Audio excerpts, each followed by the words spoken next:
Esta semana, o lado B do poliamor. Como os maconheiros se encontram, os poliamorosos também se encontram.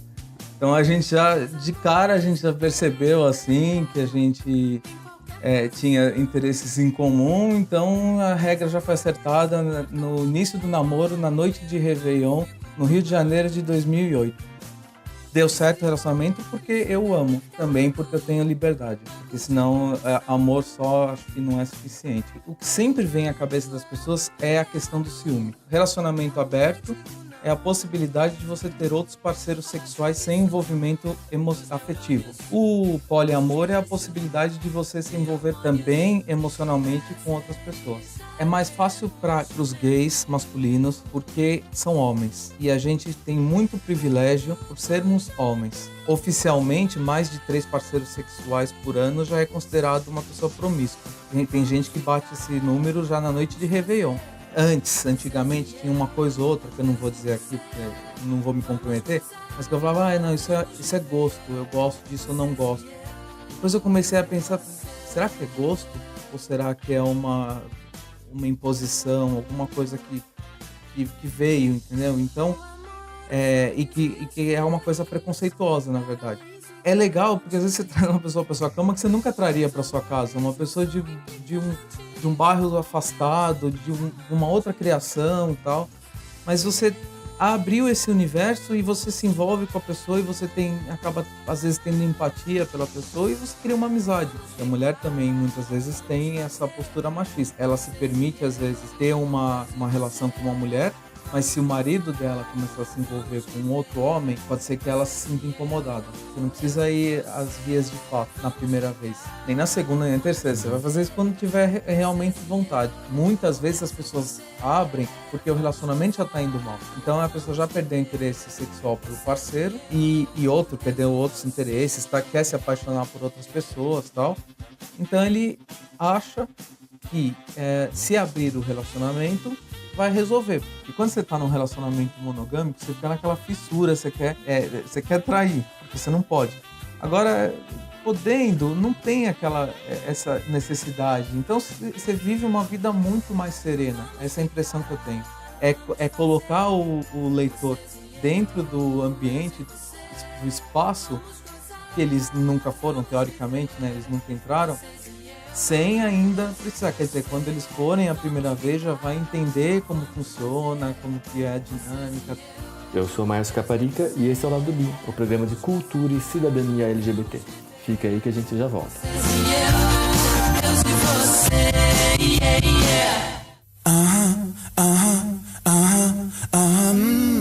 Lado B, cultura e cidadania LGBT na real e com local. Apresentação e produção, Márcio Caparica.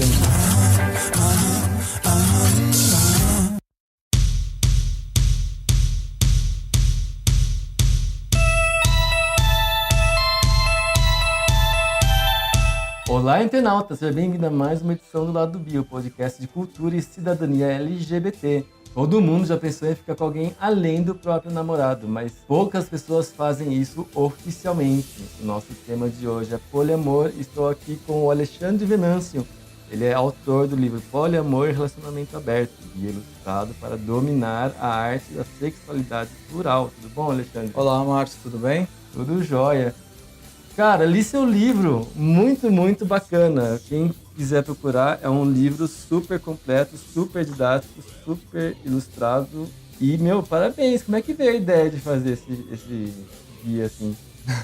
Então, eu tive a ideia, na verdade, eu toda vez que eu conversava sobre esse assunto com amigos que não têm muita experiência no tema, eu percebia que a conversa era muito divertida, interessante. Então, era muito frutífero. Então eu percebi que se eu escrevesse alguma coisa sobre isso, as pessoas teriam, talvez outros grupos de pessoas além dos meus amigos teriam interesse em aprofundar, né? Se aprofundar no tema. Então, essa foi a primeira coisa que me instigou. E aí, mesmo meus amigos começaram a me provocar. Falaram, você devia escrever um manual. Porque pra gente, leigos, a gente não sabe se a gente estiver interessado nisso, ou se a gente quiser só entender um pouco como é a dinâmica dessa realidade, a gente não tem onde pesquisar isso, não sabe como funciona. Já existe algumas coisas, claro, mas para eles é um universo muito distante. Eles não têm onde procurar. Então eu falei, né, pode ser um material interessante. E aí, como eu imaginei criar alguma coisa bem didática para quem realmente nunca tivesse tido acesso ao assunto, por isso que eu escolhi essa linguagem dele, que é bem visual. Então é uma linguagem simples, lúdica, totalmente ilustrado, porque aí acho que as ilustrações elas são meiguinhas, assim, elas têm esse ar meio... Parece aquelas figurinhas do Amaré dos anos 80, né? Que a gente... Então, se não faça as pessoas, de repente vai ser explícito demais. Apesar que é explícito, mas é bonitinho. Não, é explícito, mas é bonitinho, né? Então tem essa coisa do fofinho e tal. Então primeiro se aproxima, depois pode ser que você até assuste um pouquinho, mas a ideia é aproximar primeiro. Aí, quer dizer, aí eu falei, bom, então vou escrever. Eu já queria fazer um livro, eu tenho alguns outros projetos literários. E eu resolvi começar por esse porque também o assunto está muito em evidência. E eu falei, se eu não fizer agora, talvez outra pessoa faça, tenha a mesma ideia. Então é melhor eu postergar os outros livros, que são projetos mais tradicionais, como romances, tal, uma graphic novel. E aí depois eu faço esse primeiro e depois volto para os outros. Você, Oliver, tem muita experiência com poliamor, esses relacionamentos costumam ser todos abertos ou poliamorosos? É que eu tô num relacionamento de quase 10 anos já. Então, os anteriores não tanto. Assim, não eram tão acordados. Era uma coisa que você até fez uma definição na introdução, né? Que você falou que muitos relacionamentos... como você falou? Que as pessoas pensam, mas não é oficial. Ou agem, mas não é oficial. Então, eu também acabava entrando, às vezes, nesse círculo vicioso um pouco também. Então, mas 10 anos atrás, eu percebi, eu acertei umas coisas na minha cabeça, eu estava num período sabático, e uma das coisas que eu coloquei para mim como filosofia de vida era que eu não ia conseguir mais viver uma vida monogâmica, eu já sabia disso. E aí eu achei que talvez eu nunca conseguisse ter um relacionamento longo, estável, tal, porque eu não ia encontrar alguém que pensasse como eu. Mas encontrei. Você acha que esse relacionamento ele acabou durando 10 anos porque ele é aberto? Não, porque eu fiz isso desde o primeiro dia. Diferente da maioria dos relacionamentos que abrem depois de um tempo. Então, como a gente já percebeu que como os maconheiros se encontram, os poliamorosos também se encontram. Então a gente já percebeu assim que a gente tinha interesses em comum, então a regra já foi acertada no início do namoro, na noite de Réveillon, no Rio de Janeiro de 2008, 2007 para 2008. Já estava tudo certo, já foi assim, então pronto. Então faz 10 anos quase, né, que a gente tá junto e eu acho que deu certo o relacionamento porque eu amo. É por isso que deu certo. E não é só por isso. É também porque eu tenho liberdade. Porque senão, amor só acho que não é suficiente. Mas sim, eu amo muito também. O que as pessoas mais têm dificuldade de compreender quando você explica que tem uma relação aberta? É engraçado que hoje em dia as pessoas têm muito menos... Eu tenho a impressão que elas têm muito menos dificuldade para entender do que 2 anos atrás, por exemplo. Eu acho que as coisas estão mudando muito rapidamente agora. Então... o assunto é muito mais fácil abordar o assunto hoje em dia do que do que era antes, do que era até na época que eu escrevi o livro. Eu escrevi o livro em 2015. Então, assim, já aconteceram mudanças. Mas eu acho que hoje em dia, o mais complicado, o que sempre vem à cabeça das pessoas é a questão do ciúme. Então, elas sempre falam, mas como você consegue controlar o ciúme, entender e tal. E aí, na verdade, assim, eu acho que o ciúme tem total relação com a insegurança. Então, quando eu passei a compreender que o ciúme era um resultado de uma insegurança minha, e eu passei a tratar a insegurança em vez de me preocupar com o ciúme, automaticamente foi melhorando, e hoje em dia eu acho que eu não tenho ciúme, eu não consigo ver, e nem, não tô falando só em relacionamento, em questão a amizades também, e outras situações, porque às vezes a gente tem ciúme de um amigo. Então Ou de família, né? ou de faz exatamente. Então hoje eu não me vejo muito nesse tipo de situação. Talvez aconteça, eu tenho alguns deslizes, mas eu acho que não é muito recorrente. Uhum. Como é que você fez a pesquisa para o livro, além da sua própria experiência de relacionamento? Então, eu pesquisei bastante na literatura, que tem muito na literatura americana e europeia. Tem bastante coisa, assim. Brasileiro também tem, mas não tinha algo específico para o tema. Tem um livro, tinha um ou outro, mas tinha, por exemplo, alguma coisa que eu encontrei da Regina Navarro Ela é também, maravilhosa, né? que ela escreve coisas que eu adoro ela.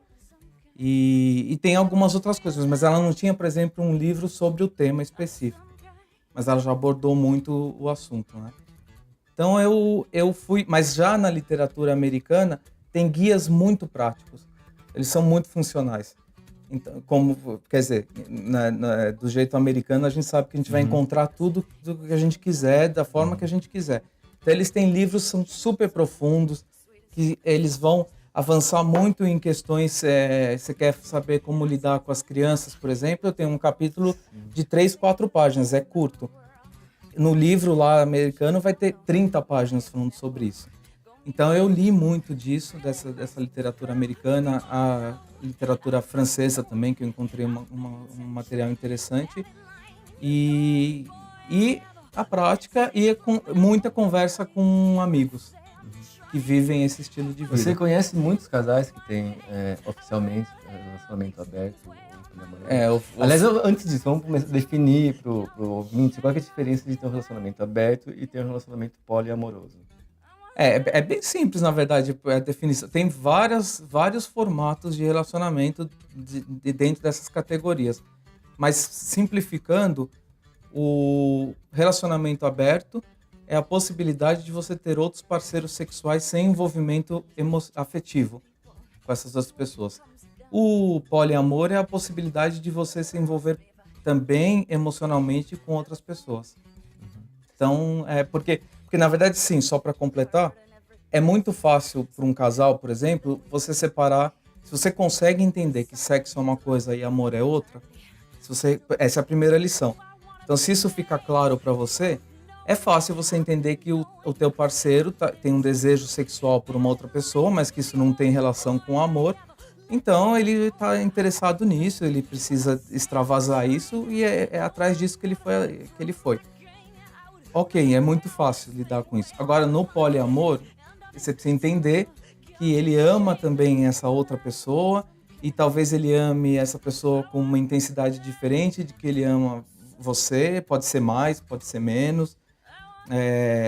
Aí você já precisa ter um outro entendimento, porque a dinâmica é diferente. É bem mais complicado, então.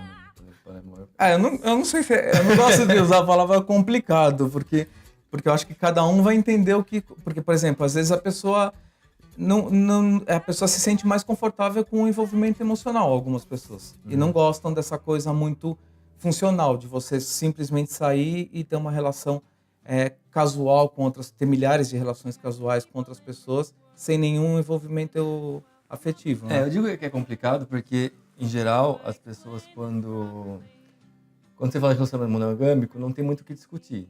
É muito simples. É você e outra pessoa, juntinhos, ninguém mais. Pois é. Mas quando você abre, de repente toda aquela discussão de um monte de possibilidades que você tem que esclarecer com o parceiro. Né? Mas aí você pode sempre usar um exemplo, por exemplo, que as pessoas, às vezes, quando elas pensam num relacionamento monogâmico, você pode fazer um exercício e falar para ela, ok, mas na sua família, você não conhece alguém que ficou casado 50 anos, por exemplo, e que esse cara, o homem, tinha uma família paralela, ou um caso tal, e isso durou anos, a mulher não era permitido isso, ela não tinha, às vezes podia ter, mas estou falando o que era mais comum. A mulher não tinha isso, o homem tinha, e o relacionamento deu certo, durou anos, as pessoas consideravam eles felizes, e talvez até fosse. talvez até a mulher Sério, né? talvez aceitasse isso, talvez, não sei. Talvez não, talvez ela estivesse sendo subjugada, mas de qualquer forma, era uma situação que acontecia. A questão é que hoje em dia o que a gente propõe, o que o livro prega, é a igualdade nessa decisão. Quer dizer, não tem que ser um direito só que é permitido para um gênero. Não, é uma Uhum. coisa que qualquer gênero, não vou nem dizer homem e mulher, porque a gente pode colocar outros, né? Exato. Mas qualquer gênero tem direito de escolher e acordar com o parceiro ou os parceiros o que Uhum. eles estão dispostos, né? Você acha que para LGBTs é mais fácil ter relacionamento aberto? Eu acho que, na verdade, é mais fácil para os gays masculinos pelo seguinte, porque são homens e a gente tem muito privilégio por sermos homens. Então, a gente tem essa coisa da sociedade machista, patriarcal, tal. Mesmo a gente sendo gay, depois que a gente consegue vencer essa barreira do ser gay, que acontece que as dificuldades, para quem tem essas dificuldades, eu não tive, ok, mas muitas, eu tive poucas, mas tem gente que tem que passar por uma batalha. Depois que você vence isso, até os 25 anos, sei lá, 30 anos, e você se estabelece e tal, você passa a ser um homem na sociedade. Você não é mais uma mulher, por exemplo, ou um transexual, imagina. Quer dizer que você tem que todo dia vencer uma batalha ou se impor de uma forma diferente. Claro que a luta do gay é constante também, mas ela não tá às vezes tão exposta ou tão em evidência, eu acredito, quanto a batalha dessas outras, não vou falar minoria porque é um absurdo, é ridículo o termo, né? Mas, por exemplo, da mulher. Então, eu acho que o homem se beneficia muito por causa disso, porque ele já tem essa dinâmica diferente, já se permite mais, já vem menos carregado de preconceitos, estereótipos, cobranças da sociedade. Então, eu acho que é uma atitude masculina, não é do homem. No caso de relacionamentos, por exemplo, heterossexuais, eu acho que o que acontece é que a mulher, também por causa de uma construção social, não acho que é fisiológico, talvez tenha alguma coisa fisiológica, mas eu acho que é muito mais social. A mulher que acaba sendo o, o que controla um pouco o impulso masculino, o que dá, entendeu? Porque senão o homem, se ele for fazer o que ele quer, ele vai fazer algo muito parecido com o que os relacionamentos gays abertos fazem. Essas mulheres se permitissem tanto quanto os gays se permitem, provavelmente. Entendeu? Então aconteceria parecido com. É. Então é isso, eu acho que na verdade é tudo culpa dessa construção social que impõe um modelo machista ainda, mesmo que a gente esteja falando das relações gays masculinas. Mas você já presenciou, assim, gays comentando de casais sem relacionamento aberto? Assim, eles são putinhos, eles... Muito. Como que é? Como você reage? Eu acho que na verdade quem faz esse tipo de julgamento, eu acho, tanto faz se a pessoa é gay ou não, tal.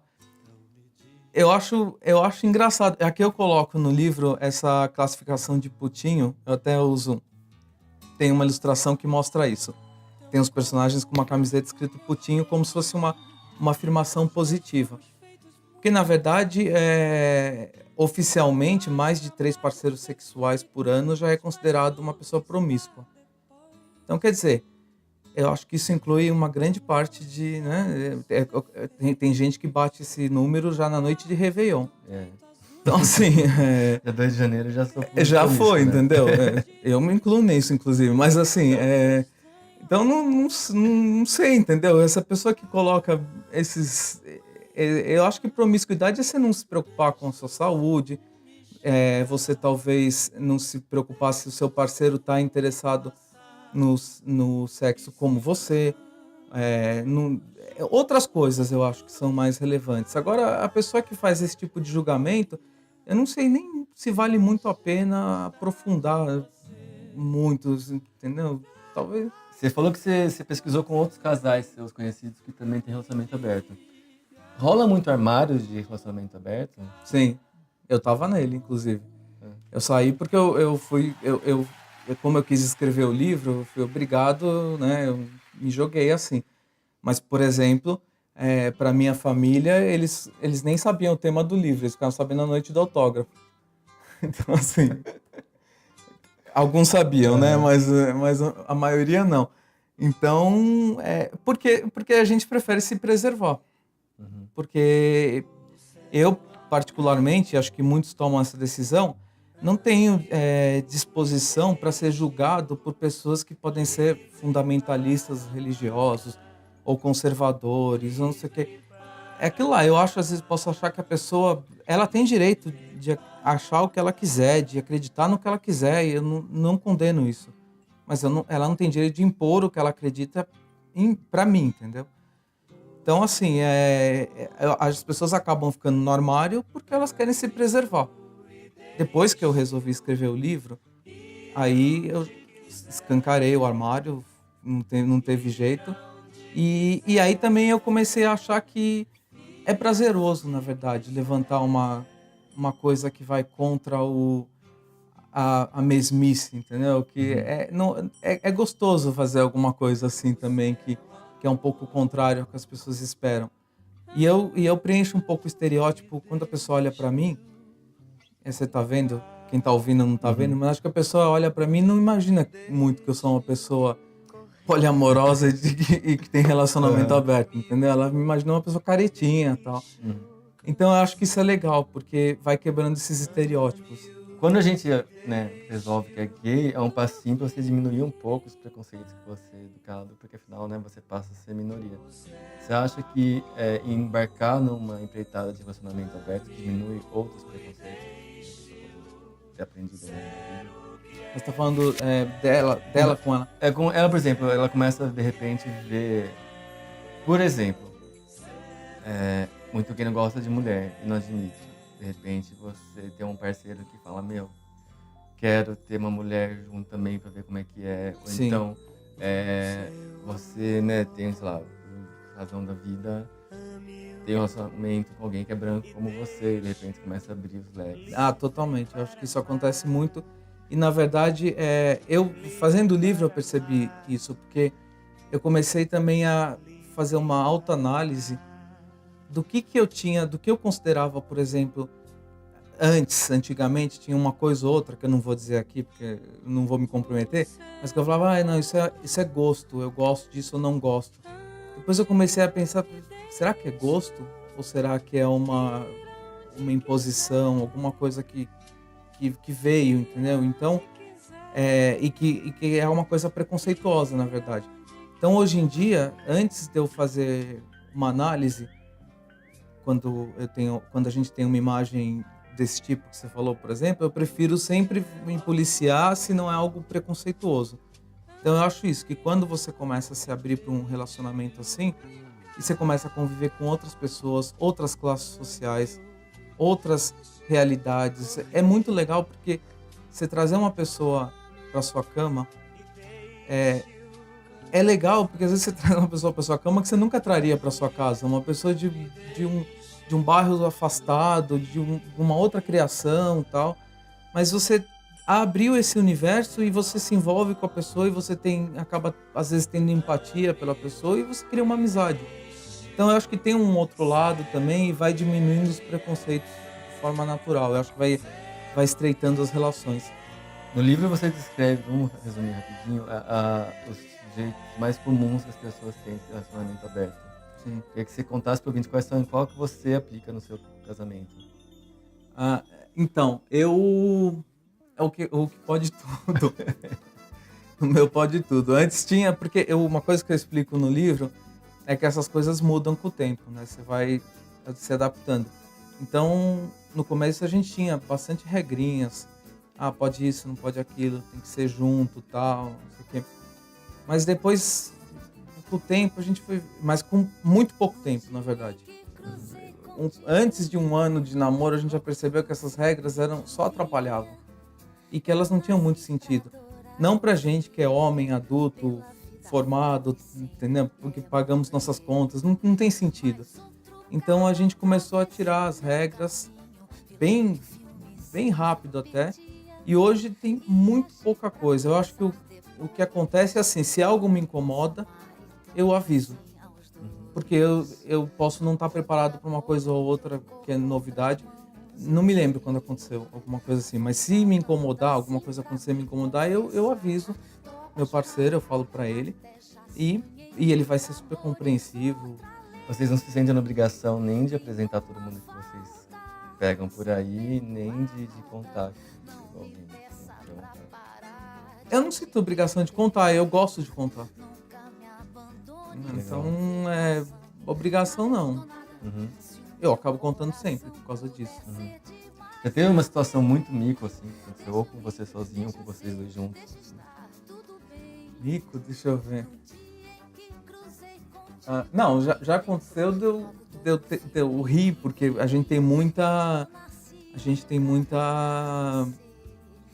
afinidade e tal. Então tem vezes que só de eu olhar pra ele eu já sei o que ele tá pensando. Então já teve situações de eu cair na gargalhada, porque eu olhei pra ele, eu pensei em alguma coisa que tinha Não, relação. agora você dá mais detalhes dessa história. Não. Né?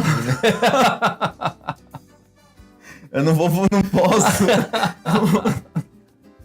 Mas por coisas que alguém falou no momento e que eu achei super cafona, assim, breguinha e tal, mas eu achei engraçado, Tá. mas era engraçado. Uhum. E aí eu olhei pra ele e eu morri de rir, mas aí eu fingi que tava até meio enjoado e saí do ambiente.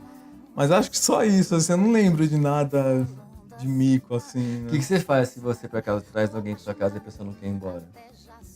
Não se liga da hora. Como é que você faz pra, tipo, né, dar uma dica que já deu tempo da... Se eu disser, depois eu vou me comprometer, porque as pessoas vão saber Eu nunca precisei fazer isso. Mas se eu precisar, eu vou dizer que a moça que trabalha aqui vai chegar cedo no dia seguinte, entendeu? Então que a pessoa não pode ficar a noite toda, porque ela não vai entender se ela chegar aqui e perceber toda essa... Ou ela não precisa presenciar isso. Talvez eu use essa desculpa, mas eu não precisei. Acho que eu conheço gente muito legal, na verdade. Que bom. Eu acho que eu tenho muita sorte, porque as pessoas que eu conheço são pessoas muito legais e que eu acabo gostando, que elas ficam depois, eu gosto de conversar, de conhecer. Então acho que eu tenho bastante sorte mesmo. Existe um machismo meio inerente na cena do poliamor? Em que sentido, assim? Por exemplo, vamos pegar os lugares mais estabelecidos. Casa de swing, assim, aquela coisa assim. Ou a mulher entra sozinha, ou entra o casal. E eu nunca fui numa casa de swing, porque eu não faço héteros, mas eu tenho a impressão que, tipo, se dois homens que resolverem se pegar, não rola. Acontece muito isso. E aí dos dois lados, porque a mulher também muitas vezes tem essa postura machista. Ela se permite, às vezes, ter uma relação com uma mulher, mas se o marido dela começar a se envolver com outro homem, pode ser que ela se sinta incomodada. Tem mais chance que ela se sinta incomodada do que o homem se sentir incomodado se ela tiver com uma mulher. Na verdade, ele já espera isso, na verdade. É o que acontece quase sempre, né? Então, isso é bem comum. Tem, inclusive, algumas casas assim que não permitem a interação de homem com homem. Então é uma coisa bem, bem antiquada. Mas o lado bom, assim, é que isso, na geração mais nova, está mudando bastante. Assim. Você já vê que essa geração é bem contra essa coisa de já pré-definir, eu sou assim, eu sou assado, eu sou heterossexual. Eles preferem não se classificar muito. E eles são mais fluidos, assim, né? Tem a sexualidade mais fluida. Eu invejo bastante isso. Sem falar tudo que tá no livro, porque afinal as pessoas devem comprar. Aliás, a editora Panda Books, tá, gente? Vai lá e compra, o livro é ótimo. Obrigado. Quem tá ouvindo aqui tá começando a considerar, como é que você propõe que a pessoa inicie esses primeiros passinhos na direção de abrir um relacionamento? Eu acho que o voyeurismo é muito bom, porque é melhor você observar primeiro. Porque primeiro, para você entender que não é um bicho de 7 cabeças, a melhor coisa é você ir num ambiente que isso vai acontecer E você fique lá só observando, tenta relaxar da forma que você encontrar para relaxar. Pode ser bebendo alguma coisinha ou algum outro jeito. E observar isso aí, você vai ver que as pessoas são pessoas normais, que têm empregos normais, então você vai provavelmente interagir, conversar. Talvez se sinta à vontade para tocar, para beijar. Você não precisa ir às vias de fato na primeira vez, nem na segunda, nem na terceira. Você vai fazer isso quando tiver realmente vontade. Então eu acho que o voyeurismo é muito importante nesse sentido.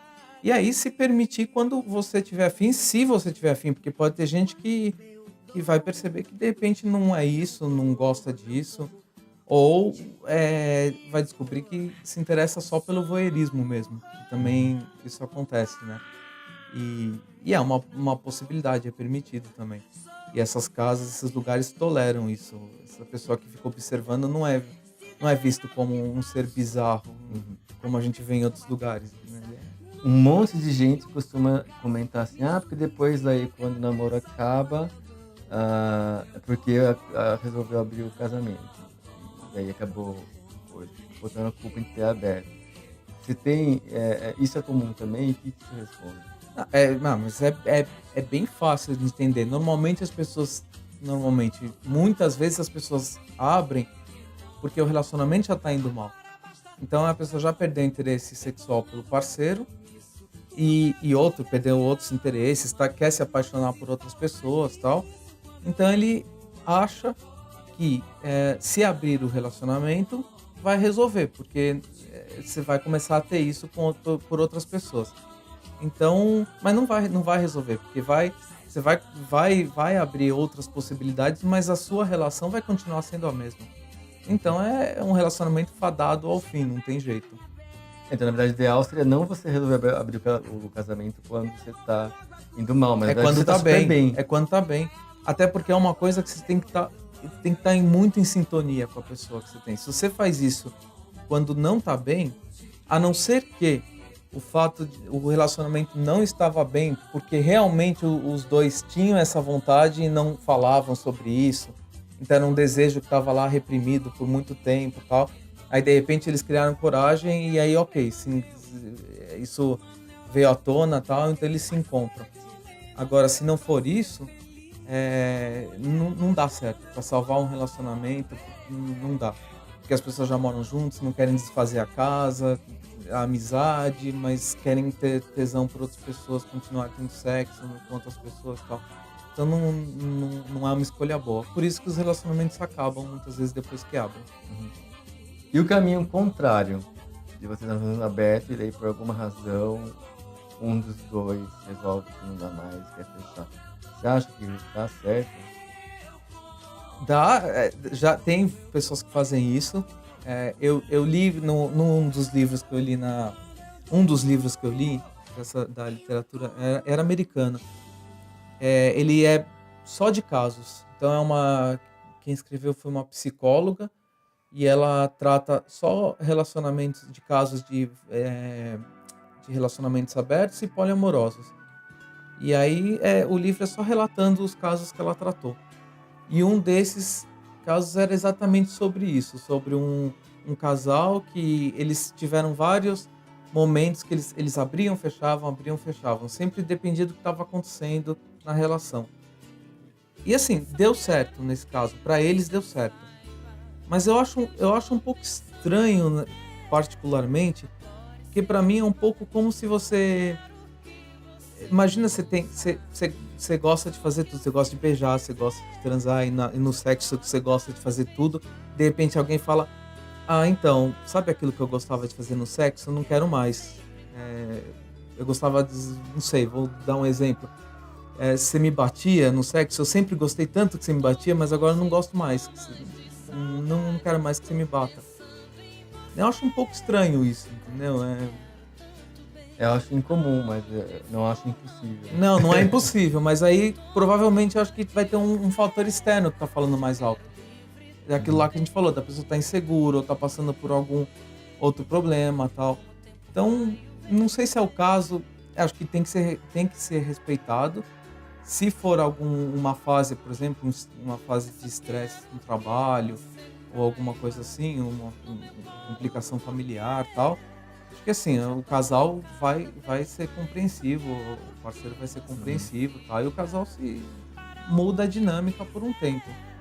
Mas é possível, mas eu acho só em situações extremas, né, que deveria ser utilizado essa.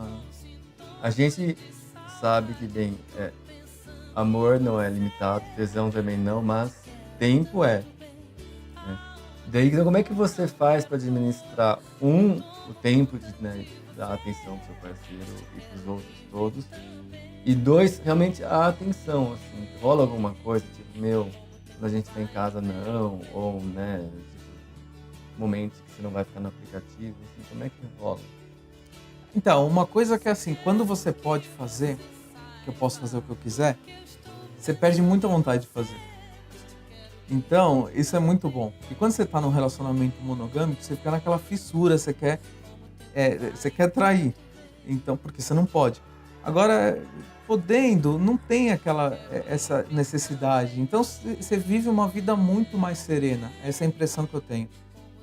E você acaba fazendo isso quando a oportunidade acontece. Então você vai numa festa ou algum lugar assim, ou você parte para caça, como você falou, no aplicativo e tal, mas porque o momento é propício, você está com vontade, mas não é uma coisa que você faça todo dia. Então, até porque a gente tem que ir trabalhar, ir para academia, tá, tem as atividades normais. Então, e não sobra muito tempo. Eu trabalho igual um louco, eu não tenho tempo para quase nada. Não consigo ver os amigos todos que eu quero, tá? Então é difícil. Agora, o tempo que sobra, eu divido entre isso, entre meu marido, entre cinema e tal, eu encaixo. É porque as pessoas muitas vezes elas imaginam assim, eles têm um relacionamento aberto. Imagina aquela cena assim, os dois deitados na cama, cada um com seu aplicativo, É. caçando e se ignorando, ou sei lá, entendeu? Então, mas isso acho que deve acontecer, mas acho que deve acontecer com alguns, mas eu gosto muito de conversar, por exemplo. Eu gosto muito de conversar com ele. Eu gosto muito de conversar com meus amigos. A gente não tem esse problema. Eu acho que essa questão que você levantou, eu acho que não é um problema. O aplicativo não é o problema. O problema é o casal que não consegue dialogar. Se não tivesse o aplicativo, eles talvez 15 anos atrás eles estariam fumando um cigarro. Que também ia ocupar a boca deles e eles não iam precisar falar, entendeu? Porque o celular é o cigarro de hoje em dia, né? Que os tímidos ficam no celular para não precisar ficar. Então Eu nunca tinha pensado nisso, mas é verdade. Então, porque antigamente eles ficavam fumando pra não. Agora abre o celular no restaurante, porque eles não conseguem interagir numa mesa. Então, assim, acho que o problema é esse, não é o aplicativo. É o casal. Você acha. Tá, você já tá 10 anos juntos, parabéns, né? Com o passar do tempo, vocês vão ficando mais poligâmicos ou mais monogâmicos? Daqui a 20 anos, por exemplo, você acha que você vai estar pegando mais gente por fora do que você pega hoje? Acho que menos. Acho que menos. Tô tentando adivinhar, né? Muito, né? Mas assim, eu acho que menos porque... Mas aí, de novo, tentando adivinhar, por uma questão fisiológica. Acho que eu vou ter menos interesse sexual. Uhum. E naturalmente, acho, mas não sei também. De repente eu vou trabalhar menos e vou canalizar para isso. Né? Mas não sei. Na sua pesquisa pro livro, teve alguma coisa que você viu que você falou, cara, não vou pôr, ou porque é hardcore demais, ou porque não se aplica ao Brasil? Não, eu tinha pego um pouco mais pesado com religião e a editora cortou bastante. Eu nem devia falar isso, né? Mas não que eu sou contra a religião de forma alguma, mas é que eu fiz as críticas porque eu acho que eles têm um papel muito repressor, né? E eu tinha bastantes críticas em relação a isso. A editora achou melhor amenizar. Eles concordaram, a editora concordou plenamente, mas ela falou, mas o tema já é polêmico, vamos polemizar numa coisa só, E não em duas, senão você vai até perder o foco na... E eu concordei. Então eles deram uma aliviada, teve isso. E o que mais? Bom, eu não entrei em questões de, por exemplo, que eu acho, não vou usar o termo bizarro, sabe, de alguns fetichismos estranhos, tal, que eu também não me interessa, nem quero julgar nem nada, não aprofundei. Fui no que eu considero água com açúcar, pra mim. Mas as pessoas não vão considerar isso água com açúcar. Aquele não, imagina aquele infográfico no final da capa. Que é incrível, aliás. Vai ter muita gente que vai ficar assim, oh. Pois é, então eu fiquei imaginando isso quando minha mãe ia olhar esse infográfico. Foi... Eu acho engraçado até porque pra hétero, assim, porque, por exemplo, o conceito de Dark Room pra hétero deve ser uma coisa muito chocante. Assim, sim. Mas... Não só Dark Room, acho que toda a dinâmica, né? Tudo aquilo ali. Do mais público. E a editora achou que essa é a parte mais legal do livro. Eles falaram, isso é muito legal.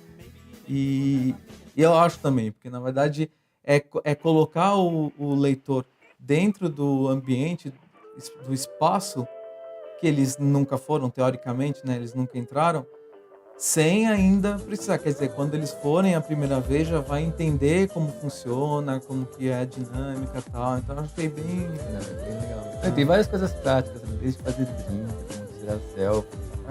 Tem coisas super bacanas. Muito bem, e quantos são os seus próximos projetos, então? Vai ser... Ele fala que, na verdade, o livro de fetiche vale um livro só, né? Se resolver fazer uma coleção dessa. Então, pois é, mas não sei, acho que... Vamos ver como vai ser a reação, como vai ser o retorno desse livro, e aí depois qual vai ser o segundo tema, né? Mas os outros, bom, eu tenho um romance, que eu também tô escrevendo, mas ele vai ser uma coisa que eu acho que vai me tomar mais anos pra fazer. Que é um romance mais denso, mais sério, assim. Sério não que esse não seja, porque eu acho super sério esse. Mas sério, mas enfim, a linguagem é acessível. Exatamente, isso que eu quero dizer. O outro tem pretensões maiores, o outro, no sentido dramático, né? E uma graphic novel que aí é uma temática totalmente gay, que eu quero fazer já faz tempo, e que é o que eu quero fazer nos próximos 2 anos. Assim, esse é o projeto que eu estou trabalhando agora. Sempre que a gente chega no fim do programa, eu dou uma oportunidade do convidado se autopromover em qualquer coisa. Então esse é um espaço para fazer isso. Redes sociais, eventos, lançamentos, sites, enfim. Bom, eu quero promover o livro, né? Tem o site do livro, que é www.livropoliamor.com.br, e ele tá na Livraria Cultura, na Saraiva, nas lojas online da Cultura, da Saraiva e da Amazon.com.br, e é isso. Acho que lá no site do livro tem o link para um site pessoal meu, então tem o link também para as redes sociais, Facebook, Instagram e tal, só não tem para Grindr, mas que não dá para pôr, né? O Grindr não inventou, né? Não. Não sei se inventou. Não, acho que não. O jeito de você compartilhar seu link. Não tem. Legal. Sabe que quando eu coloquei, chegou o livro, eu botei no Instagram, assim, a resposta, um monte de gente assim, ai que legal, onde que é, porque eu quero ver, porque eu vou comprar e tal. Ai, que legal. Eu botei a primeira página, que é super, né? Eu adorei, eu vi que você colocou. Bacana, então. Então é isso, querido. Parabéns, sucesso pelo seu livro. Obrigado. Eu estarei esperando os próximos, e para quem quiser por compra, que eu recomendo. Isso realmente é muito legal. Obrigado.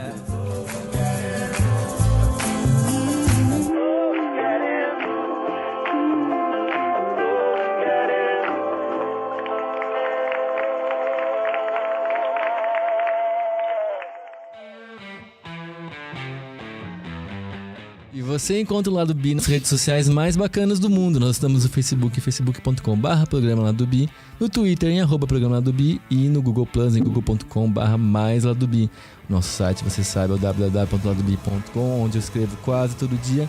No final de cada post, tem um botãozinho muito simpático para você fazer uma doação, seja uma doação única ou uma doação mensal.